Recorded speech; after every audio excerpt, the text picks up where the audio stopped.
Ladies and gentlemen, good to be back. 16 in the books. Okay, camera's playing up. Good to see you all. Good to see you. We'll figure out the camera. It's okay. We'll figure it out. You all. Day 16. No, the camera does work. I don't know why I got a message. I got a message saying camera disconnected, but no, we're okay. Camera works. Good to see you all. It's been another one of those funny days at court. So we've had a lot going on. There was a lot of legal type stuff happening in the courtroom today. As we sort of move towards the pointy end of the trial, it's sort of got a very busy. It's been very busy in the court. So today's evidence was from a forensic officer from VicPol, from Victoria Police. And it only started right near lunchtime. So right near lunchtime, we started hearing his evidence, and it ran through till most of the afternoons. But we only got about 3 hours, so it was very much like a Friday session. And then very sort of similar yesterday too. A lot of legal stuff happening, and the witnesses were less than other days. So I do have both my notes for both those days, so we can have a look at some of it. As long as let's move that to here.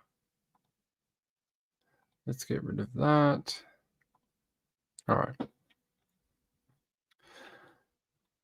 So today we heard, again, like I told you, from a forensic analyst. Well, calls himself a forensic officer, but his qualifications lead me to believe that he's a forensic analysis or an analyst, or whatever you want to call it. There you go. I can't pronounce anything. It's 8:30. It's 8, almost 9 o'clock at night. I can't pronounce anything. My mind is mush. When you hear words all day, you're like, words lose all meaning. But yeah, so I'll take you into some of his evidence today, and his name is Shaman Fox Henry. And they ask him what his occupation is. He says, I'm a senior digital forensic officer. Maybe that's why they use the word officer, because it's easy then to say, analyst. There we go. We finally got it. And he works at the Cyber Crime Squad for VicPol. And on a list, I might be on a list. That might be true. They're saying here, so he worked for cybercrime. Oh, he works for cybercrime. Then he worked for Victorian Police Forensic Services, and then he moved to the Victorian Police Crime Command Cybercrime. What's the difference between the two? I'm not 100% sure, but they obviously do different things. But one of the things I wanted to talk to you about was his certification. So the things they use for forensic, looking at people's phones and computers and things like that. So one of the things that he is certified in is a program called Forensic Explorer. And he details this in his evidence that he gave today, but I wanted to show it to you. I wanted to show you just a little bit of it. So they call it FEX, F-E-X, and it's this. So you might be like, Ping, what is this? Well, you take what they call, I'd say, an image, and you can load it up into this program, and you can search via keyword and index search. So what it'll do is it'll give you the file layout of whatever you've input into it, most likely someone's computer, storage device, something like that. And you can basically troll through it for various things. Could be, like it says here, keywords. So you could search, you could imagine the type of things you could search if you were working for the police. So you could think of all the words and crimes that occur where they might have to search a hard drive. So you think of all those words. I can't say them, but I can give you, the mental image of what they might be searching for. So it gives you this file layout, and you can basically use a file search up here, and you could probably do like you could do .jpeg, and you're looking for all the anything tagged with a .jpeg, so anything that's an image. You could do combined image search, so anything with any of the types of image classifications on a file, and it might bring up all of them. You could search for certain words that a lot of people get arrested for having on their hard drives. You could probably look for that. So it's just one of the tools that apparently Victorian police use in their forensic analysis of your devices. The other one is one they talk about is one if you follow American true crime, you will definitely have heard of this one because I think we've even talked about it a bunch of times and I've said I would do a show on it at some point. But they also use Celebrite, which is the one that a lot of people know if you're coming out of the USA true crime scene. Basically, you connect the phone, it connects to the Celebrite, and it can back up everything from it. Takes everything, your contacts, your account information, images, stuff you've deleted. It's a type of forensic tool mostly used for mobile devices, tablets, that type of thing, but can be used for some other things as well. So that's another one that they were detailing today, and it's mostly for mobiles, tablets, that type of thing. And he says here that he's certified in a bunch of different applications and processes. One called, he's got a certification in what they call GIAC, which is the Global Information Assurance Certification. And I will show that to you in a second. It's called GIAC certificate. It's a cybersecurity certification, and it's pretty well known. There's a bunch of different ones you can do. There's all different levels and numbers, so you can go to certifications and focus areas. So these are different areas that you might get a certification in: cyber defense, offensive operations, digital forensics. So let's go to digital forensics. And it says here, these are some of the things that you can get certified in. So GIAC Certified Forensic Examiner and GIAC Experienced Forensic Examiner, a new course apparently. You can be an iOS or Mac OS examiner. So he's done some of this training as part of his job with the Victorian Police. So says he's also got certifications and training from SANS in the USA, which is another cybersecurity and security organization out there. And so they ask him, when you were first at VicPol and in the forensic department, what did you do there? So they're asking him, like, sort of, what was your job? And he says, I conducted data recoveries primarily of digital media, DVDs, SD cards, digital cameras, CCTV systems, as well as servers. And they ask, like, did you work on any other types of work when you were working there? He says, I assisted senior investigators, senior digital forensic officers in report writing and general casework as required. And they said, in relation to what type of forensic work? And he says, extractions of primarily CCTV systems. And then they said, he just says that to move to his new position that he moved to, he conducted multiple data recoveries and extractions from computers and mobile phone systems and other digital mediums. So he's really worked on this type of forensic and data extraction process. They ask him, how many different cases have you worked on for extraction of data in any device? And he says it would be hundreds of independent cases. So he's saying in his time, he's worked on hundreds of different cases that involve some sort of data extraction. And they ask him to estimate how many devices, not cases. So how many devices have you done this with? And he said it would be in the thousands. So he's worked with thousands of devices. They ask him, have you ever given evidence in court before in your capacity as a forensic officer and then for senior forensic officer? He says he has. And he prepared a PowerPoint presentation on digital forensics. And I want to talk you through a little bit of it.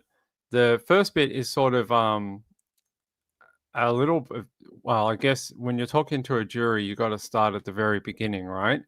So the first slide basically tells us what is a computer. I feel like I'm back at TAFE learning computer systems, but I guess that's what they're doing. It says here, they ask him to explain that slide, which says, what is a computer? And he says, a computer is a device that takes user input, interprets that data, and provides a result. He says, in general terms, we can think of them as a sophisticated and powerful calculators. And they ask him about a CPU, which they describe as a central processing unit. And they say, what is a CPU? And he says, the CPU or processing unit is the brain of a computer and usually dictates the processes that the device must undertake to produce results or interpret results. And they ask him, does it store data? He says, it does not. They ask, how is data stored on a computer? And he says, data is stored on computers in short term, which is referred to RAM or random access memory. And then he says, then we have long term storage for files, and that is on hard drives or solid state drives found in computers.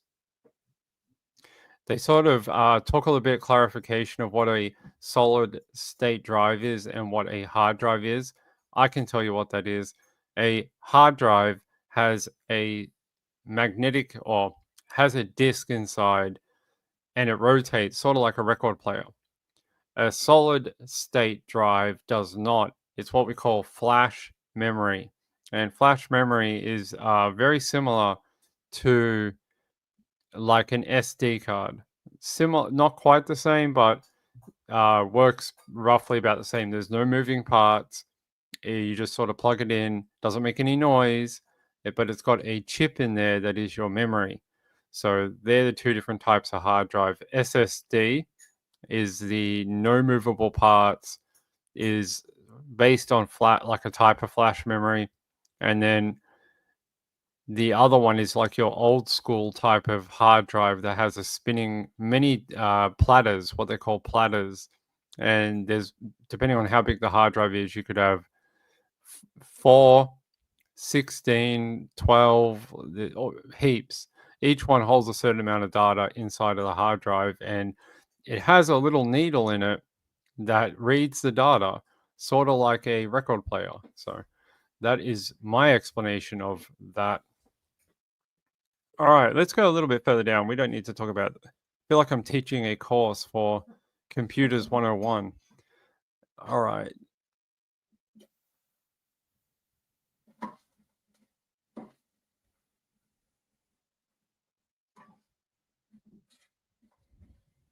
All right. So they asked me about his processes, and one of the things they ask about is when they work in the digital forensics or cybercrime department, like how does it work down there? And I'll take you through that little bit here.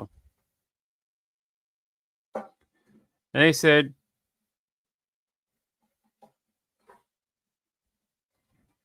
yeah, in terms of digital forensics, if we go to the third slide, so this is the prosecution talking.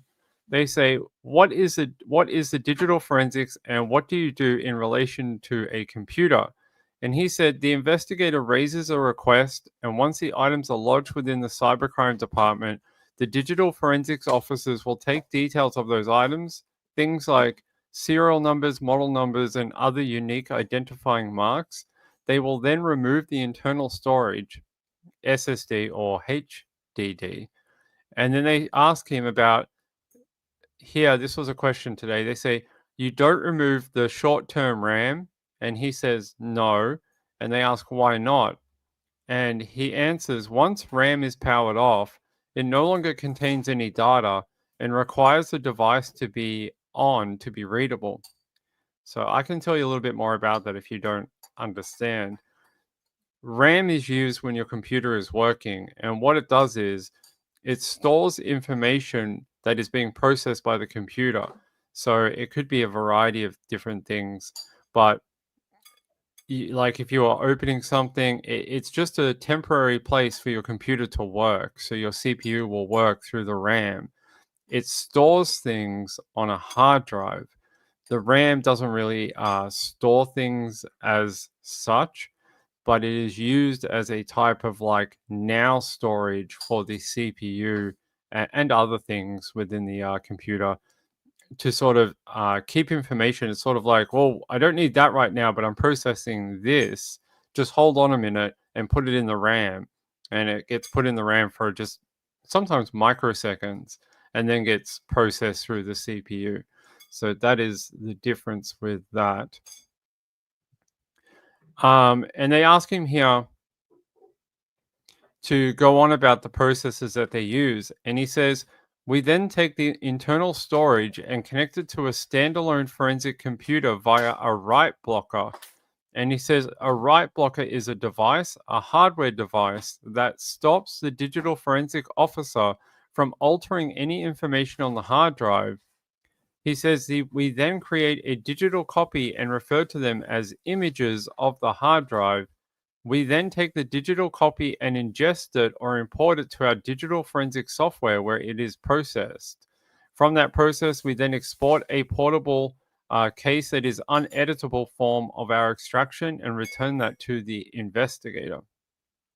And they sort of ask, why do you create a digital copy? He says it's best practice within the digital forensics lab as it reduces the risk of damage to the physical item and it allows for faster processing times. It also allows us to provide copies for other parties if they require. And they say here, they said here, they're asking him a question. They say, you said that you process the image through your software. And he says, the digital forensic software is built to extract data, files, media, databases from the digital image and put it into a readable format. And they sort of ask him what readable means, and he means readable by a human, not a computer. Um, yeah, let's move down.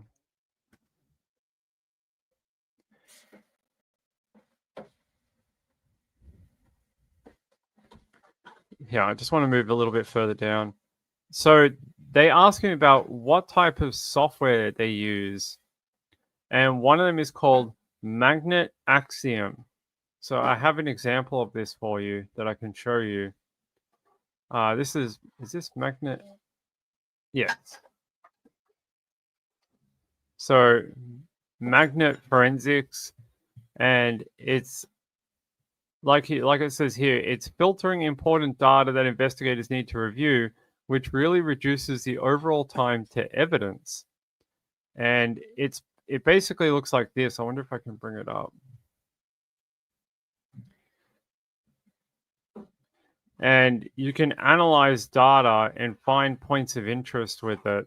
And it uses the software to try and reduce workload rather than going through, I guess, everything, one file by one file and spending 100 hours on one computer or hard drive image. So it's a tool they use. And what it's used for is you can recover deleted data and analyze digital evidence from mobile, computer, cloud, and vehicle sources in one case file with an artifact first approach. They said discover the full history of a file or artifact to build your case and prove intent. So it's another tool that they use to analyze data, hard drive, storage devices. So there you go.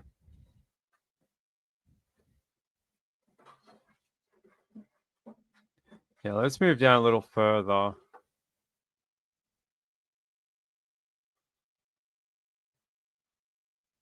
So they ask him here, when you're dealing with large computers full of large volume of data, and they ask him here as a question, is there a faster way for them to be able to filter through that data to search for what might be of interest to their investigation? Well, yes, they would use these type of tools. But he says there are a number of tools and methods to doing that. And they ask him to explain some. And he says the main one is keyword searching for files of interest. Another method would be scaling down timeframes. Primarily, investigators use keyword searching. And they go on to ask, once they have completed that process of identifying and tagging any items of interest, what do they do next? And he says they export PDF copies of those items of interest.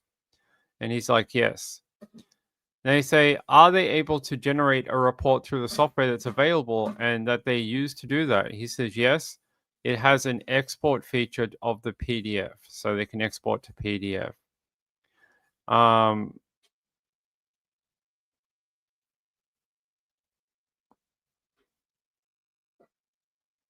Yeah, let's move a little bit further down. Yeah, let's move a little bit further down.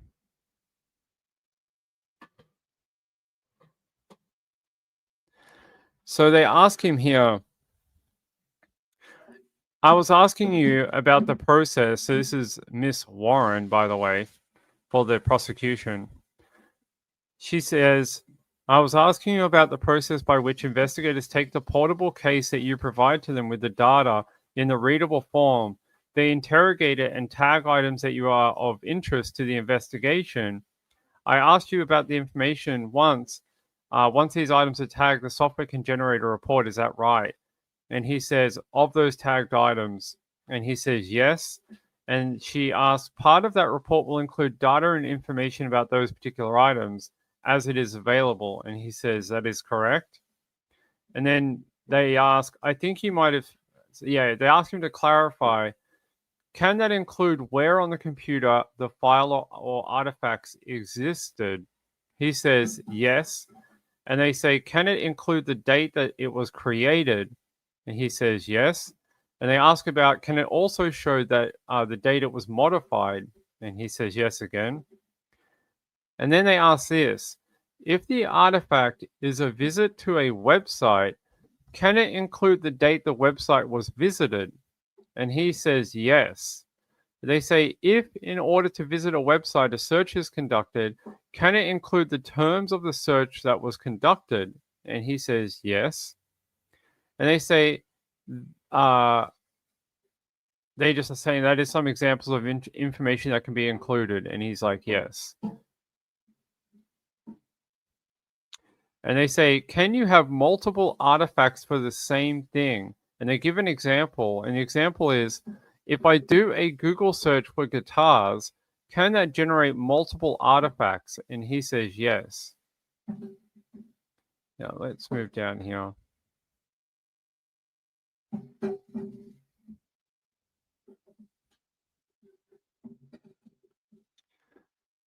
Let's go here. So they ask him here an interesting way of asking it. They just say, what is a thumbnail? So if you are on YouTube, you may know what a thumbnail is because we use them on YouTube to like put the little photo for our episode or whatever. Like tonight, I had one here. So this is what we would think of as a thumbnail, right? But in computers, a thumbnail is often slightly different. It's often a miniaturized version of the full size image. So they will often have like this smaller version of the image. It can be used for a variety of different ways, but the majority of it's used as a preview.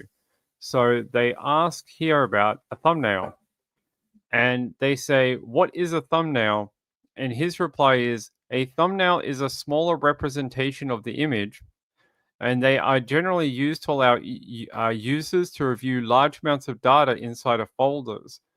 And what they're describing there is when you go into File Explorer, and depending on your settings, so some settings have a thumbnail preview and some do not.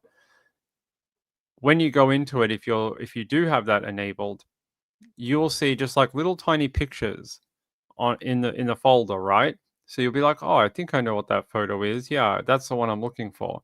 That's what a thumbnail is used for in computers, not so much YouTube, but in computers. Um, uh, so thumbnails. So in this part of it, when we get into slide 8 that they were showing us in this presentation, they ask about EMLX files and artifacts. And they say, "Is this another type of artifact?" And he says it is. They say, "Can you explain it?" He says, "An EMLX or EML file is an email file or solo individual email. The emails are generally comprised of three main parts: the header, which contains the to, from, sent, received information; the message body, which is the internal component of that email, generally hello, and the contents of the attachments if there are any files attached." So they're talking about, so that's the file format they use for individual emails. And later on, they ask, "What is a browser?" And they say, "A browser is an application that allows users to traverse and access web pages on the internet."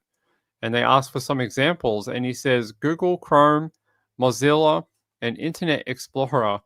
And they say here on slide 10, this is what is called an autofill artifact. Is that right? He says that is correct. And they ask him, "What is an autofill artifact?" And he says, "An autofill artifact is a record contained within a database file of strings or values that are used across multiple devices to speed up the use. A common example is a username or email address that can be saved and then accessed later across multiple web pages." So what that's like when you go to your email and it already has like your email and password put in. That's a type of autofill that is helping you access a website faster. Um, yeah, so that's what autofill is. Or have you ever gone to fill out a form and it already has like your name, your address, your telephone number? Like if you go to buy something online and you have to fill out the shipping information and you just sort of click and then you can select your address and name and it makes it very quick. That is a type of autofill too. So I hope that is a decent explanation for you.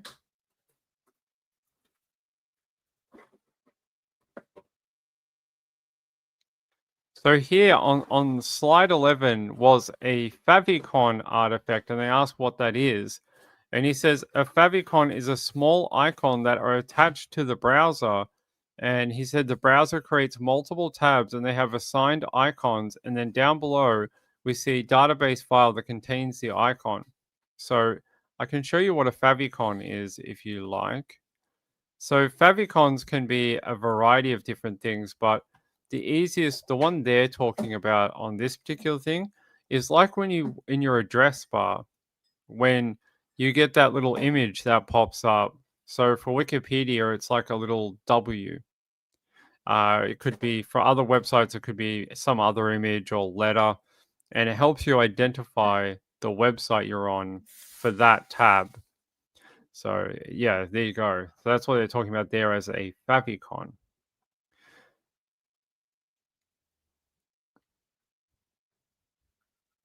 All right, let's move down. So in slide 12, they ask about Google search artifacts, and they ask to explain this one. And he says Google search artifacts is a refined artifact, meaning our digital forensic software has located a URL or web address, read that web address, and based on the string has made a determination about the search engine and the subsequent search. He says the example I've given there is a Google search, and it's a large majority of gibberish until it gets to Q equals. And then it obviously gives the example of general overview of how computers work. Our software finds the original URL, then looks for the sequence of letters and numbers that indicate this is a Google search and subsequent search. Um,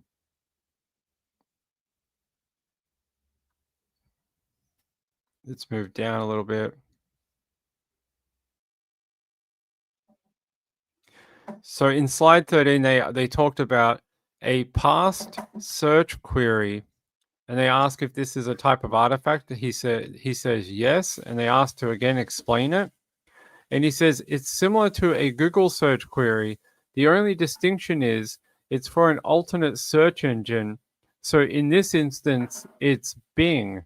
The URL has been located. The forensic software has read that string and determined after the Q equal in this one. The general overview of how computers work was being searched through Bing. And they just said it's basically the same as the previous example, just not Google. And in slide 14, they get into what are cookie artifacts. And they say, what's a cookie in a computer sense? And he says, a cookie is a small packet of information that is sent to the device or browser. And they say, what is it? What is the purpose of a cookie? And he says, for personalization generally on web pages and websites to speed up and allow users to interact with the websites faster and better. And they said, he provided an example, and it's the one we've all seen. It's when you go to a website and it has sort of that cookie reject all, accept, or modify. And those have become really big lately because of the laws in Europe against cookies. So after Europe brought in those new laws, you're starting to see them pop up on a lot more websites than you used to. So, all right. So that's what cookies are. But cookies can also do other things too. And they'll go into that, I think, if I remember. Yeah. And they say, does that then inform what information the user gets later on when they go to other websites? And he says, yes. And they say, can that impact what information they get? He says, yes, I can provide an example. He says, a user makes a purchase on one website for a product. The website they have purchased from sends their browser a cookie. The user then travels to another website or YouTube or Facebook or anything like that. The new secondary website receives that cookie information and then provides the user advertisements or improves their interactions with the website based on that information. And they say here, so you can extract artifacts of cookies from data from the device if they are there. And he says, yes. And they said, what does that indicate? He says, it indicates a possible visit to a particular website that has cookies. And he says that is correct. And then they say on slide 15, they're talking about keyword search terms, and they ask what that is. And he says the keyword search term searches that are conducted. Keyword search term is searches that are conducted on the operating system itself. In this display, I have searched using the search bar at the bottom of the Microsoft Windows computer for MP4, and it's shown the results. So that is where you see, if you go down to the bottom of your computer, if you're on a PC, right next to the Windows button, there's a search bar. That's one way of doing it. You can search for various things in your computer or on the web now. The other way to do it is if you go into your folder icon and go into File Explorer. If you go into File Explorer, in the top right-hand corner, there's a box that says Search. You can do these type of searches from within File Explorer as well. Search for images, a movie you downloaded, like whatever it is. That's what they're talking about. And they just said this is different from searching on a browser, and he says yes, it is. And now they get into content caching, and what is that? And they ask, what is a content cache? And he says, a cache is small files or lots of little files that allow the speeding up and usability of devices and applications. An example is your mobile phone caches information to allow you to recall where you were on that app. So they said, Miss Warren says, if you had an easy example, if you used Google Maps on your phone and you typed in an address, then you came back the next day and started typing in the address, or you went to recent searches, would that information be available? He says, potentially, yes. And they said, is that a consequence of having that information cached? And he says, yes. And they say, is it they said he says it is primarily reserved for images most of the time. And they said slide number 17 says, i.e., in private recovery URLs. And they said, what is this? He said, this is a URL or web address that's recovered from somewhere on a device. Our forensic software has located it, not from a known database. It is located somewhere on the device. And he just says, just that their software has located the string without any information surrounding that URL, and that information has deemed it as recovered or a recovery URL. And they said here, um, yeah, so they can recover from a variety of different things. He says it can be from being deleted by software. And then they say, you also said it can be recovered or extracted from PDF files of manuals or software. And he says, yes, that is correct. And they say the example given is that where a PDF file of a manual has been present on a computer and within that manual there is a URL contained, and he says that is correct. So that's like they pick up the URL from the PDF file. And they say, so the software that you use has identified the URL inside of the PDF manual, and he says that is correct. And they say, that it used to exist on the computer at some point, and he says that is correct. Hold on, guys.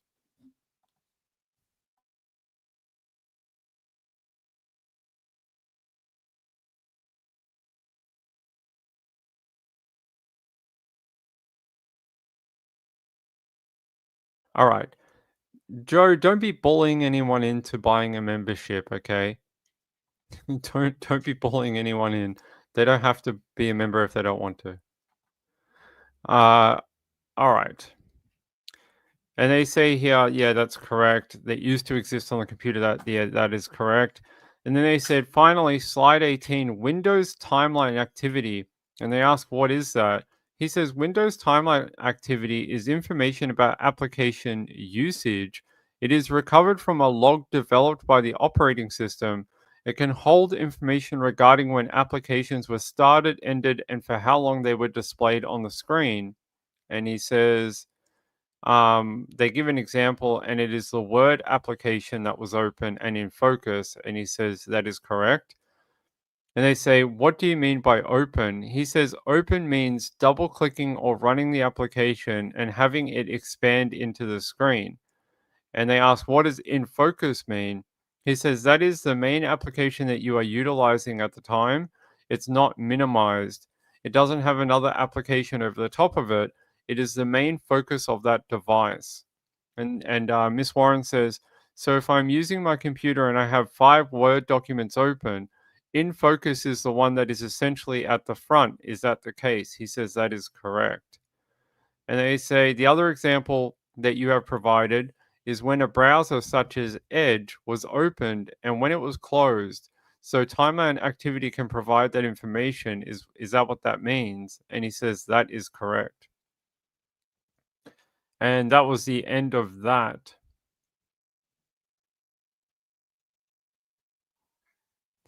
I just want to move down here.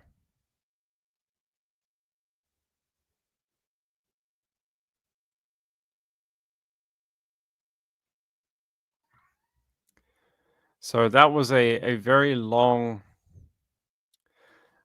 thing about how some very basic forensics work. All right, so I want to go up here. This is runs it basically through to the end of his evidence for today. And they say here, okay, so Miss Warren says that they now want to move on from that PowerPoint presentation. And she says, I want to now talk about the examination of a number of devices that was conducted for this case, the one we're talking about for the trial. She says, firstly, there were a number of digital devices seized by police investigators in relation to this case. And he says, that is correct. She then follows up with, you examined some of those items or some of those devices. He says, yes. And then she says, another member of your cybercrime squad examined several of the portable or handheld devices, and that was someone named Detective Sergeant Bailey. And he says, that is correct. And then they say, you reviewed his examination notes about those examinations, and he says, that is correct. And then she says, you were able to give evidence about those examinations. Is that correct? He says, yes. And she goes, I'll go into the first one. And she says, when something is seized, an item is seized by Victorian police, it's given a particular ID number or identifying number. Is that right? And he says, that is correct. And they said that's something that remains consistent throughout internal record keeping systems in Victoria Police. And he says, yes. And they say that number is referred to as a PALM, PALM, a PALM number. And he says that is correct. And they said, when you receive a device, that's a particular piece of information that you use to identify each device that you are investigating. And he says that is correct. She says, I want to start with what's referred to as a cooler master computer. And the palm number for this one is 2023. And they say so that refers to 2023. And he says that's correct. And they say it also has 08, which is August of that year. He says yes. And then he says, and then it has a dash and it's got a bunch of numbers here. And then it says the first portion of that number is 202308C. And he says that remains consistent for each of the numbers for each of the devices in this particular case. Is that right? Sorry, that was from Miss Warren. And she asks, is that correct? And he says, I believe so, yes. Miss Warren says, so henceforth, I will only refer to the last 8 digits of that. So they'll only talk about that last bit. All right. You commence your examination of that device on the 15th of August in 2023. And he says, yes. And they say, yeah, let me move down. Okay.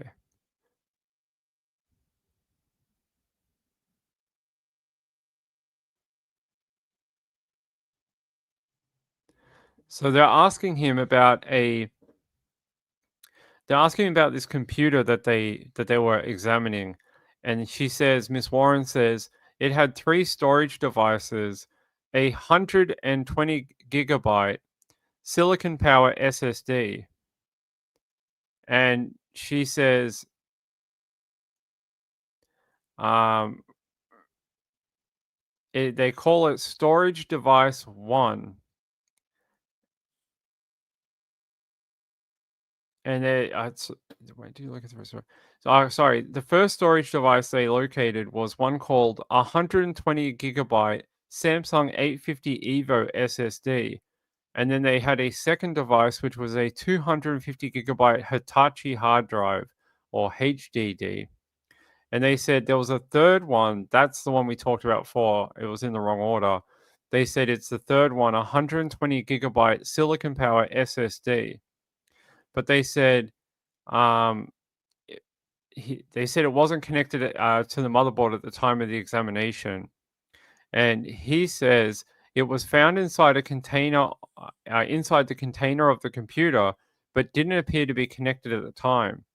And they asked, "Did you still examine that storage device?" He says, "Yes." And they said, "And you examined the two other storage devices that were connected?" He says, "Yes." And they said, "Did you connect each of those to a standalone PC via a write blocking device that you explained to us through the PowerPoint?" He says, "We did." And they said, "And you created a forensic image of each of those storage devices, each of the three storage devices that were found in the computer?" And he says, "Yes." And they said, "Then you did the process and created a portable case?" And he says, "Yes." Now let me go further down.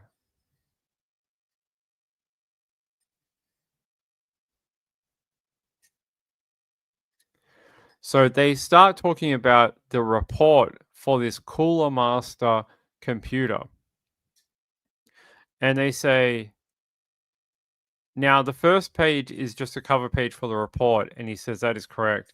And then she says, if we look at the examiner, there is a number there and it's B307081 in number form. And he says, that is my unique identifier, yes. And he says, the case was generated Wednesday, August 16, 2023. And he says that is correct. So Wednesday, August 16 of 2023. And they say on page 2 of the report, this essentially recaps what we've just been through and that there are three storage devices located on the computer. And he says, yes. And then evidence. So page 3 is an evidence overview, and that has the three storage devices that were located inside the computer. Is that right? Miss Warren says. And he says, that is correct. And they say now in page 4, this is, if we look at the top, there is a title that says past search queries. And he says, yes. And they ask, she says, that's a type of artifact that you took us to in your PowerPoint. And he says, yes. And they say, if we can go please to the first record, record number 1, the first line says tags and then evidence. What do they refer to? He says that refers to the name applied by the software when investigators tag the artifact. And she says, and then search term iNaturalist, what does that refer to? He says that refers to the refined result of the below URL. And she says, so we'll go to the below URL and I'll come back and ask you a question about that. So she's going to ask another question a bit later. She says, so the below URL is HTTPS, and she says, which we saw in the examples that you gave in the PowerPoint. And then it says equal iNaturalist src equal IE dash search box and form. And she goes, what does this indicate? And he says, this indicates the software. And she asks, what software was that? And he says, it's Magnet Axiom. And they ask, what has it done? And he says it is located, has located on that URL. Based on that URL, has determined a Bing search was done for iNaturalist. And Miss Warren says, Bing is a type of browser that we referred to earlier. Is that right? He says it's a type of search engine. And they said, and the time and date on that is the 28th of May, 2022 at 7:20 and 42 seconds in the PM. He says, yes. And they said, what does that refer to? And he says, I believe it refers to the date and time that the search was conducted or the URL was generated. And Miss Warren goes on to say, now when you say the URL was generated above, uh, above that it says search term iNaturalist. What does that mean? Does that mean a search that does that mean that there was a search term that was used, or what does that mean? He says the refined result is a search term. So the search term is the one that the digital forensic software has determined based on the URL string. So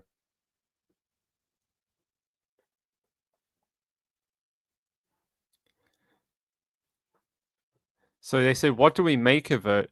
And he says the software has determined that the time date based on the database that it's pulled this information from.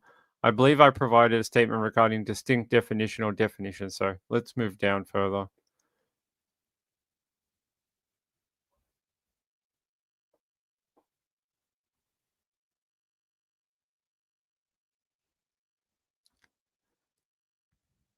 So they talk about another piece of this, and they go to page 5, and it says, "This is a different type of artifact. This is a Chrome keyword search terms artifact. Is that right?" He says that is correct.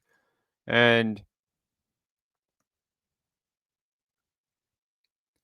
the keyword search term was Korumburra Middle Pub. And he says, what she says, "What does that indicate?" And he says that the Korumburra Middle Pub was a search conducted on the Google search engine. And she says, "So those are the words that were entered into the search engine at the time." And he says, "Yes." Okay.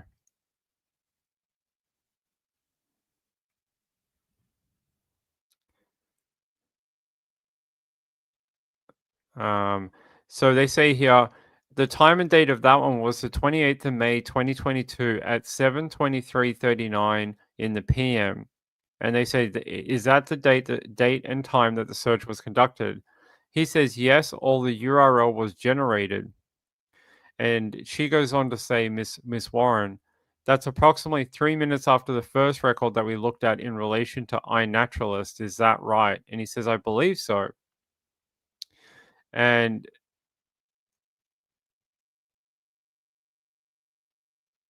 yeah, so just two different searches, minutes apart. One was iNaturalist, one was the Corranborough Middle Pub.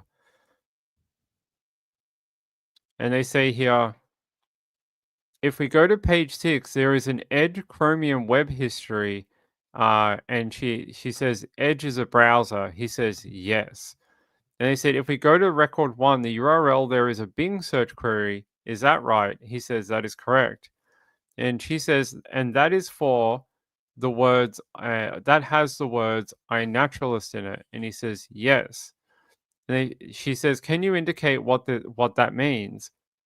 And he says, "The search term iNaturalist was conducted via Bing using Edge Chromium." And she says, "Does that differ from the first record that we looked at, the past search query?" He says, "No, I believe it's the location of the URL." And she says, "Then if we go to record 2, URL www.inaturalist.org, and this is a 28th of May 2022 at 7:21 p.m." He says, "Yes." And they say, "What does that indicate?" He says that URL was visited via the Edge browser. And they say, "So the web page iNaturalist was visited via a web browser." And he says, "That is correct." And at that time and date, he says, "Yes, that is correct." So let me see if we got anything else a bit later. So they're just talking about a very technical back page about how these search results are stored on computers and how the forensic software picks up past search results and things like that. So that's what you're hearing about. I know.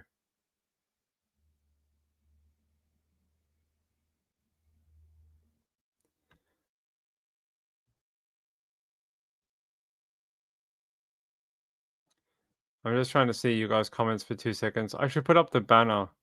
Where's the banner? There you go. Give me a sec. I need a drink. Hold on. We've talked too much tonight. Too much. Far too much. Hold on.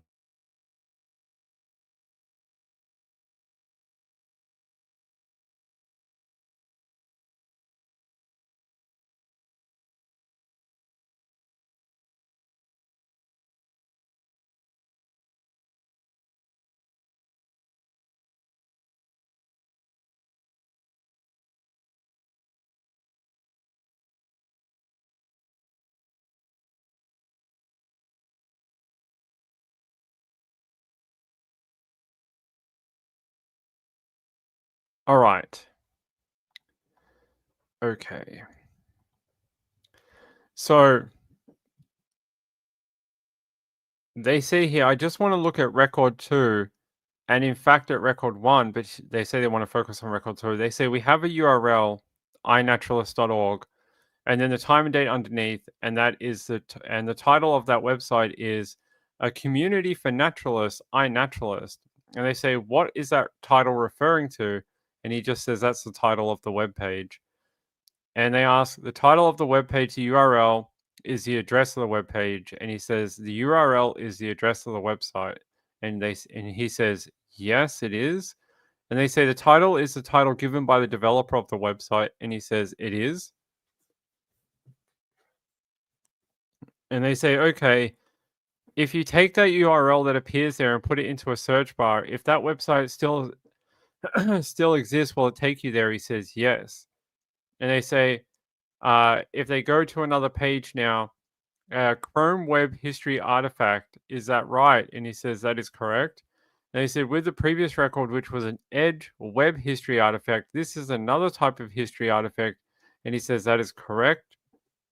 And he said, if we look at the first record, we have the URL. This is this time inaturalist.org/observations.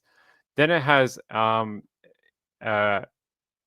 basically it's part of a URL, and it's basically trying to show up a specific URL. I wonder if I can pull that up. Hold on, guys. Hold on. Nope, don't do that. Oh, good work. Good work. Hold on, guys. It tried to jump me to that thing. Hold on. That get back to where we were.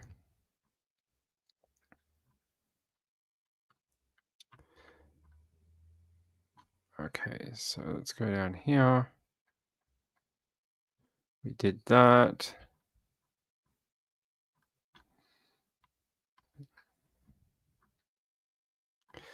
All right. Sorry, it really threw me out of my notes. Give me a second.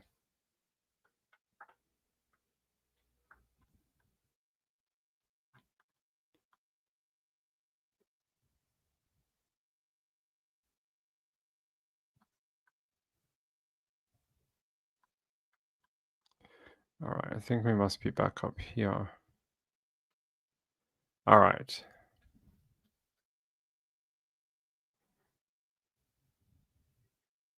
All right, give me 1 sec. I'm going to see if I can pull up this web page. 1 second.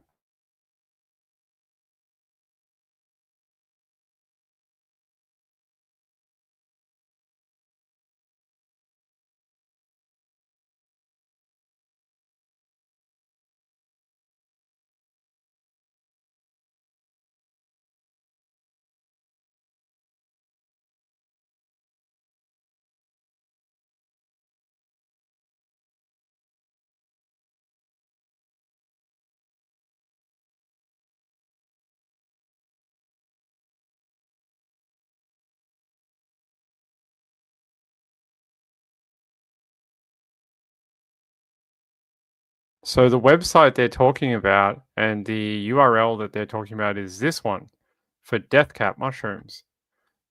That's what it's coming up with when I search it with the address they have given. Let me go back. Yeah, so what they say, if we look at the first record there, we have the URL, and Miss Warren says this time it's www.inaturalist.org/observations. Then it has !/place_ID, and then it says map and toxin_ID equal 52135. And they say, is that the URL? And he says, yes, that's correct. And they say, what does this entry indicate in relation to the URL?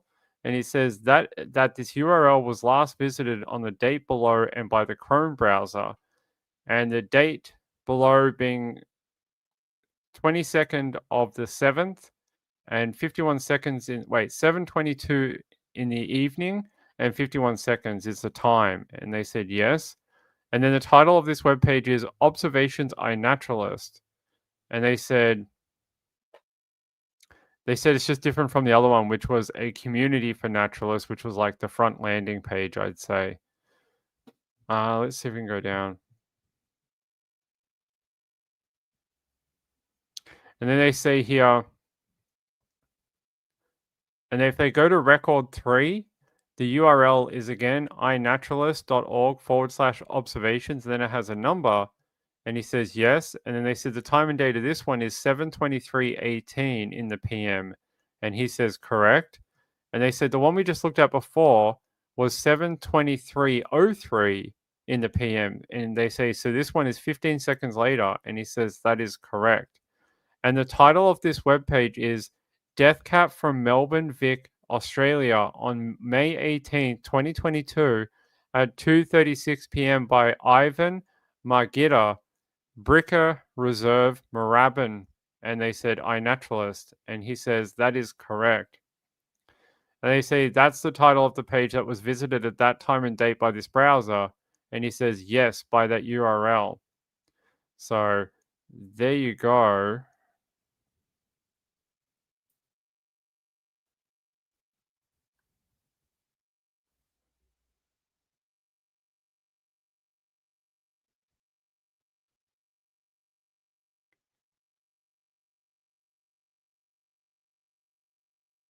Okay, I'm just trying to see if there's anything that we should continue with.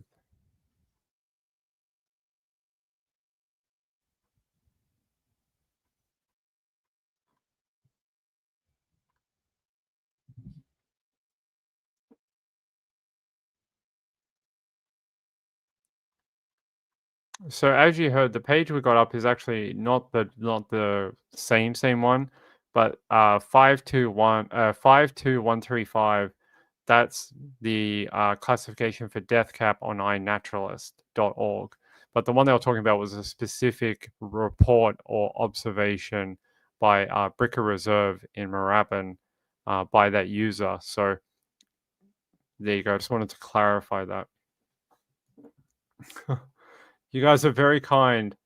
Good to see you all. Hope you're having a good evening. There's a lot of just repetitive random data, so I'm trying to give you little explanations in between it to help like break it up. All right, let's go down here. I want to talk to you about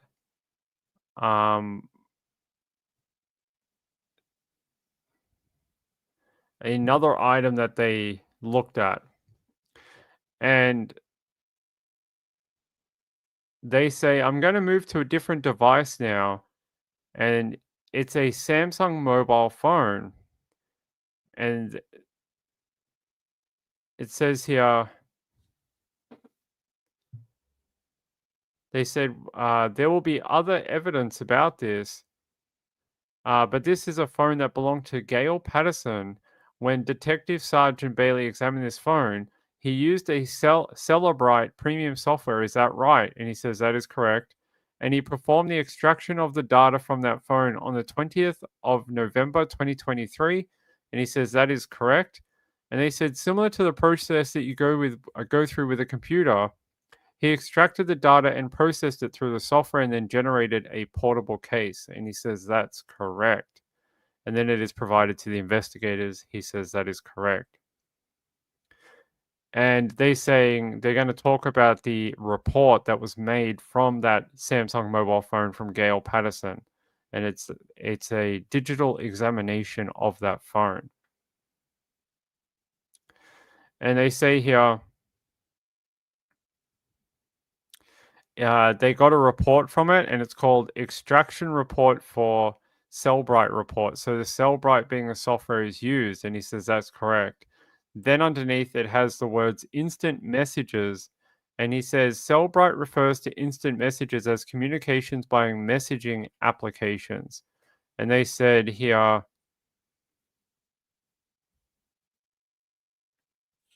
okay.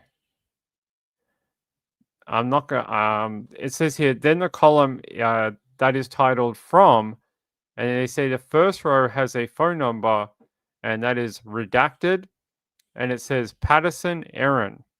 And it says, what does that indicate? He says, this indicates that the message was from Erin Patterson. And they say, so it was sent by a person who is labeled as Patterson Erin in that phone. And he says, is that what this indicates? And he says, that is correct. Sorry, that was Miss Warren asking that and him replying. And then they say, and then if we go to the second row across, the next column is 2, and that's blank. What does this indicate? He says that this message wasn't sent from this device. Interesting. So they're just saying that, what does it mean? There's a status message which says read, and he just means that it indicates that the device has read this message. They say, what type of messaging type? SMS. And they say that's correct. And they're saying, then it has the word folder inbox. And they say, is this reflective again that this has been an incoming message? And he says that is correct. Yeah, so they're just explaining that Cellbrite can pick up these text messages from the phones. So that was as deep as we got today from this particular witness. So we stopped a little bit halfway through it. So that'll pick up again tomorrow, I'm sure. I know the evidence right now is quite technical. I can only add so much to explain it to you without getting myself into trouble, because then it looks like I'm modifying the evidence or something like that. It makes it look like I'm adding to it, if that makes sense, which is not what happened in court. So I have to be very careful. I can show you a photo of something and say, this is what they're talking about, like a device. But if I start giving you my own explanations for it, then I'm manipulating the evidence, so to speak. So I don't really want to do that. But when the time comes and I can sort of piece a lot of this together for you, I will. But basically what this was today was, it was a demonstration of forensic software capabilities and what the, different ones do. So we had one that was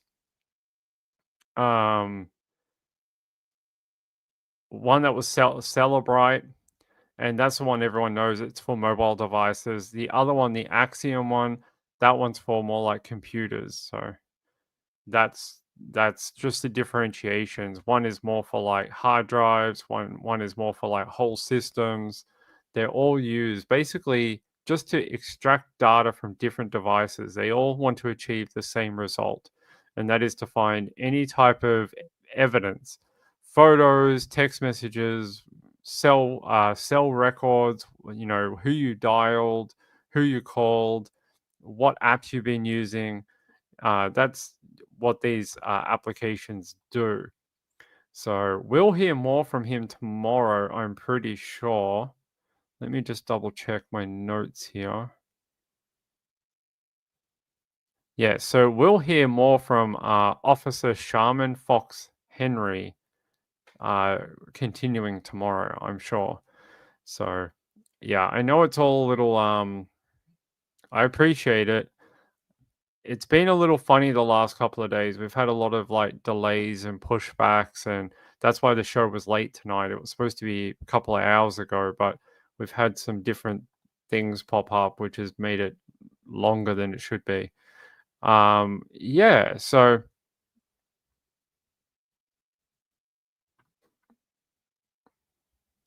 that's that one. Yes. Okay. Yeah, so that's basically the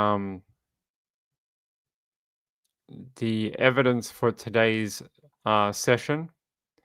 And that's it. That's it for today. It was short because we had a lot of this legal stuff happening in the morning.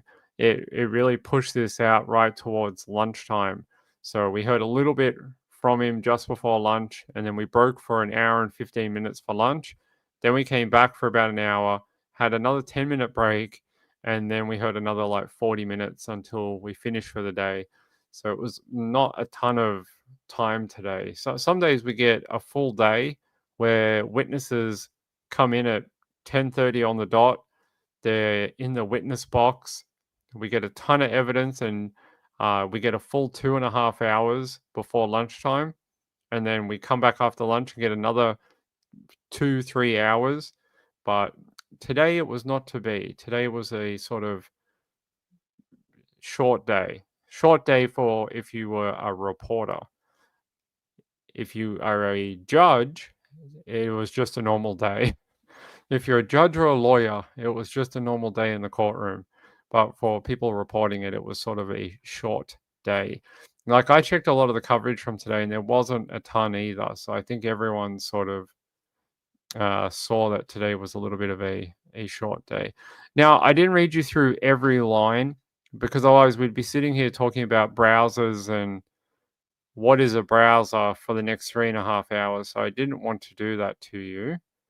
I just sort of wanted to give you the bits that I thought were most important, or like most important to get out to the public.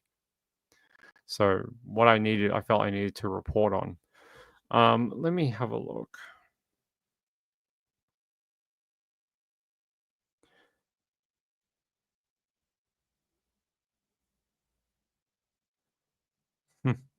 By the way, thank you, Renee. I appreciate it. That is very kind. You are most welcome for the coverage. You are most welcome. Thank you.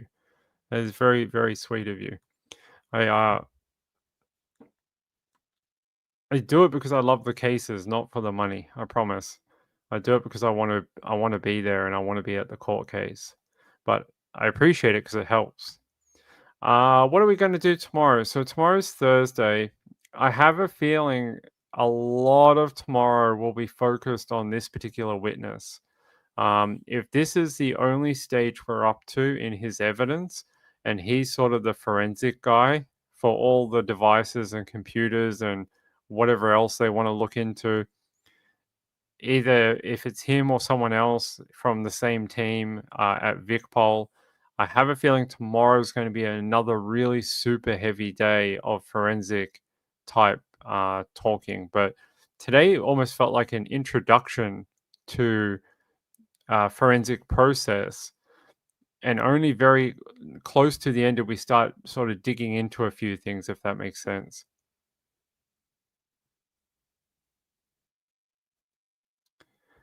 Um, we don't know. So when I'm watching the court, I see the witness and sometimes the judge and the lawyers and the barristers, sorry, not lawyers, barristers, KCs, SCs. We don't really see that portion of it. So yeah, there's actually an act in Australia called the I think it's called the Juries Act, which mean if you look into it, the Juries Act says that you can't identify or and they talk about how identify means doesn't mean like you just say their name. It could be any identifying feature, because especially when you have a case in a small town like Morwell or Leongatha or Currumborough, the population is quite small. So even if you said something like, that guy has purple hair, well, there might be only one guy in the town that has purple hair or something. Like, do you know what I mean? Identification can mean many different things. So it's best just to stay away from anything to do with the jury. Anything.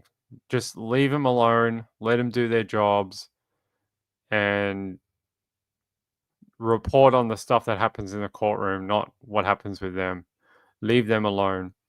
So, but the jury, from what I understand, Victorian law, it's not like America. In America, the jury, like you saw in the Lori Vallow case, the jury can speak to the media once it's over if they want to. Like we've heard from people from the Lori Vallow, like the guy who said the wrong thing. In Australia, especially Victoria, you cannot talk to the jury after. They are protected even after the trial is finished. So you're not to approach them, talk to them, identify them. Yeah, anything like that. So I have no idea. I have no idea. I promise. 90% of my time is for, like the view we get is focused on the person giving evidence.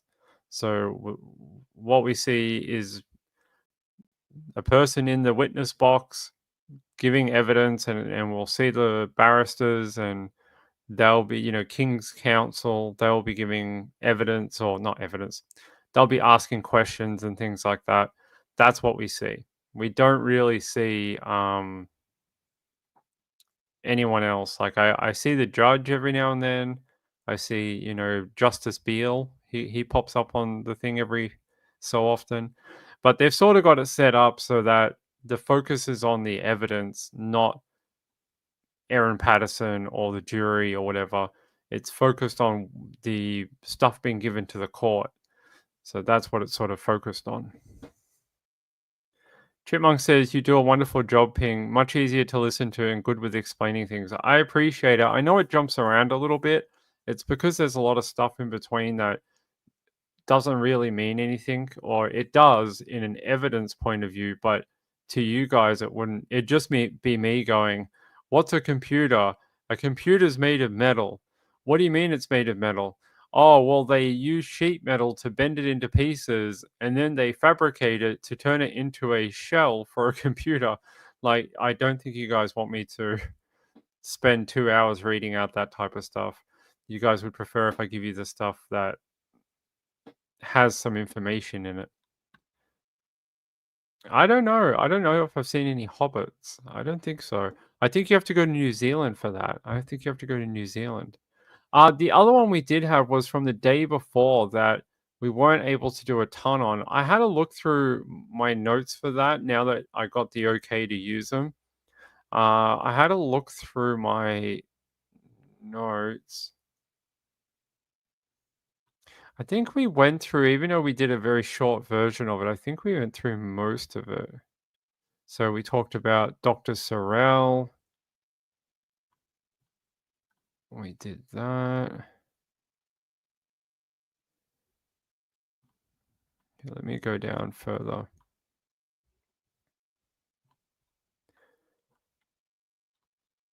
I think we had a look at that.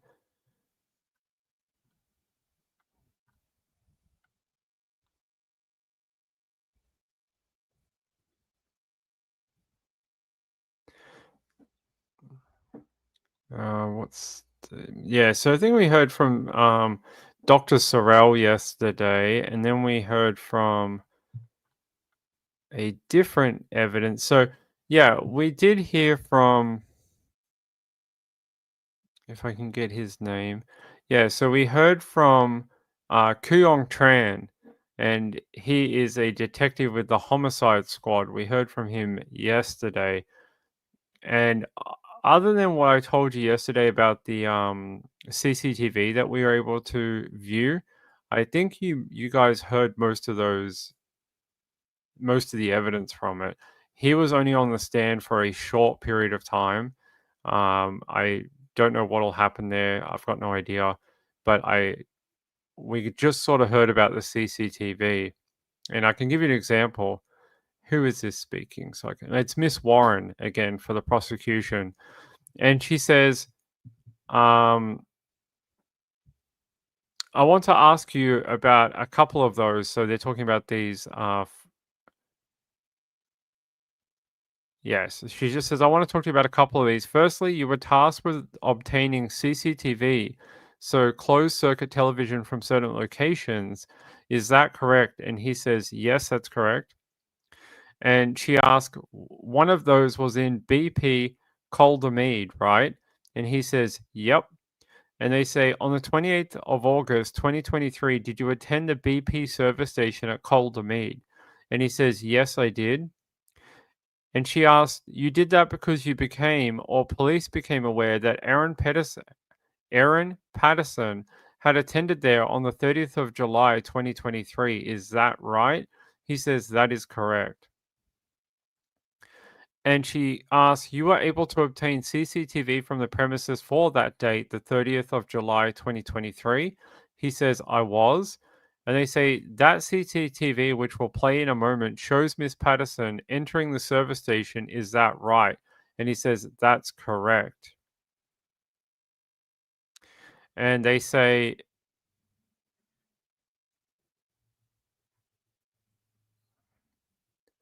They say that's the CCTV that you got from the service station. So what they showed to us again, she pulls up to the service station. The view we have is sort of a camera pointed towards the outside of the service station, but the camera is from the inside. So it's sort of like one of those ones that is near the front doors of the gas station slash service station. So it's pointing through the doors. And just to the right in this view, you see Erin Patterson pull up in her red car and she hops out.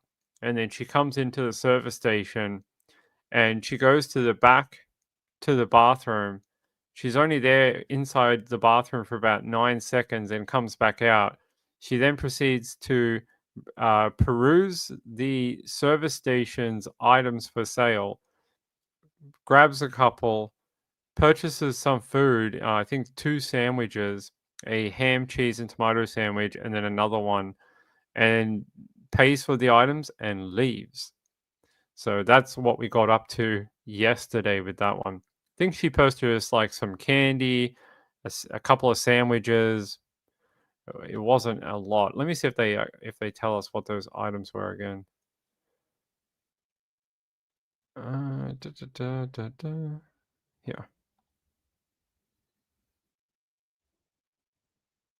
So yeah, they talk about how the red car that pulls up at 3:19 p.m.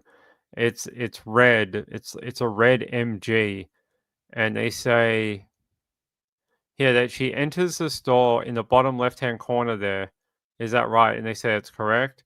And they say the image has the accused walking towards the area of the toilets, and then they say that's correct. And then they say at at 3:20 and 34 seconds, they say they see the accused entering the toilet area.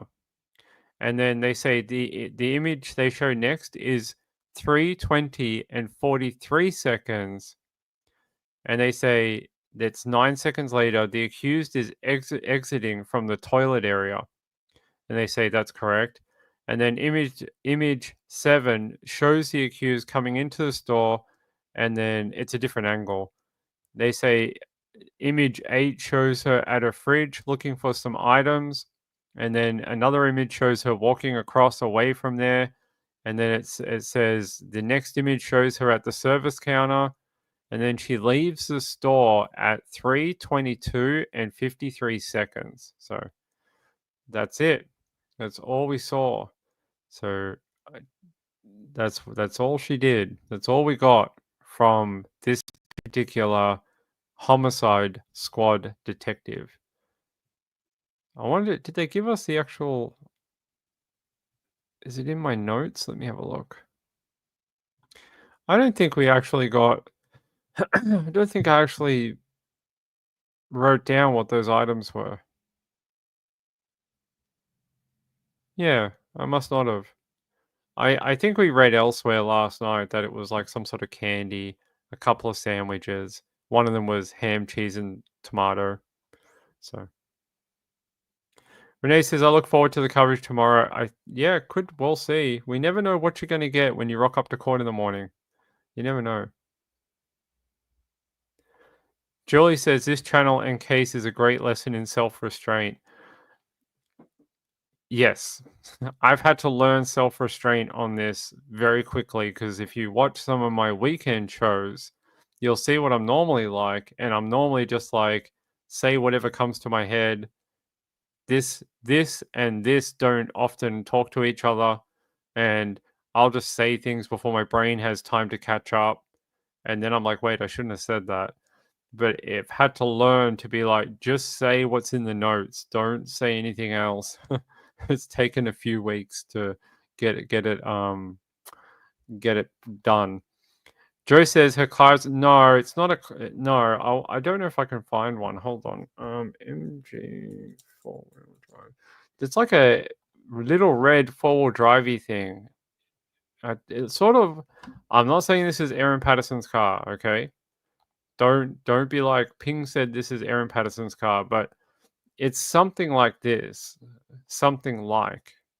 I don't know if this is actually the same model, but it sort of looks like something like that. It's like a newer type MG.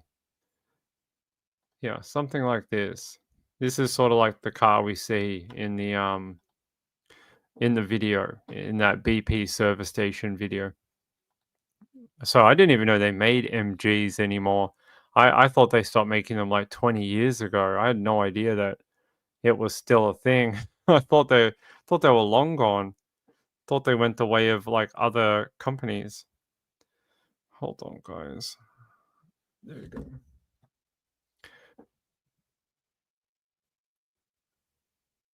Yep. So, tomorrow will be the last full day of court for the week. So, Thursdays are always the very last full court day. Fridays is a half day. So, we only go to 1 p.m. on a Friday. So, tomorrow being 10:30 till about 4:15. That's the very last one for this week. And then we'll be back on Monday.